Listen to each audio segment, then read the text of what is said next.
দিল্লি এবং হরিয়ানা থেকে বিতাড়িত বহরমপুরের বাঙালি সন্তোষ দাসের মৃত্যুর পর শ্রাদ্ধ অনুষ্ঠানে খরচ বহন করেছেন বহরমপুর পৌরসভার চেয়ারম্যান নারুগোপাল মুখার্জি।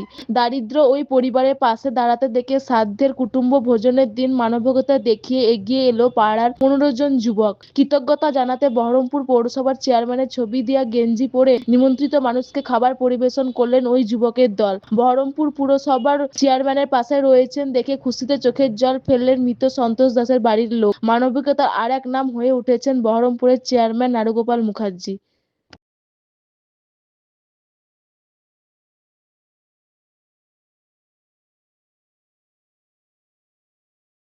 আমি আমার বাবাকে হারিয়েছি। আমার নাম মিঠুন দাস। আমি ওনার একমাত্র বাড়ি জয়নগর, শিবনগর পাড়া, 7 নম্বর ওয়ার্ডে। খুব ভালো লাগছে, কাজটা সুস্থভাবে উঠছে।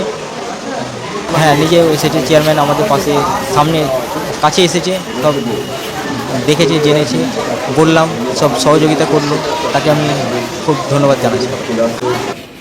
এমন অবস্থা, ট্রিটমেন্ট করার পরিস্থিতি ছিল, তাও আমরা সবাই মিলে যেদিন থেকে মারা গিয়েছে সেই দিন থেকে আমাদের সহযোগিতা করছে, আমাদের পাশে এসে দাঁড়িয়েছে।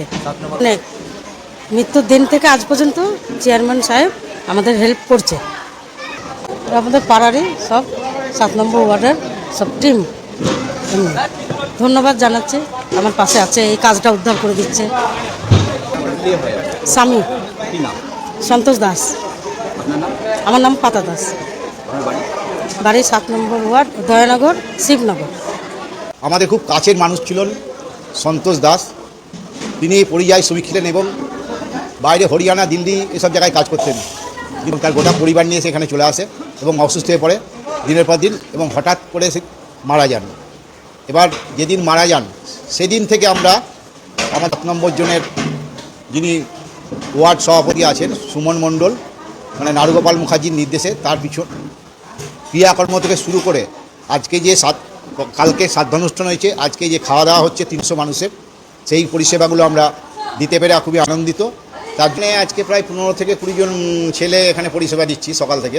হ্যাঁ, আমার নাম অঞ্জন কুমার দাস। বাড়ি আমার দয়ানগরেই বাড়ি, এই এলাকায় বাড়ি।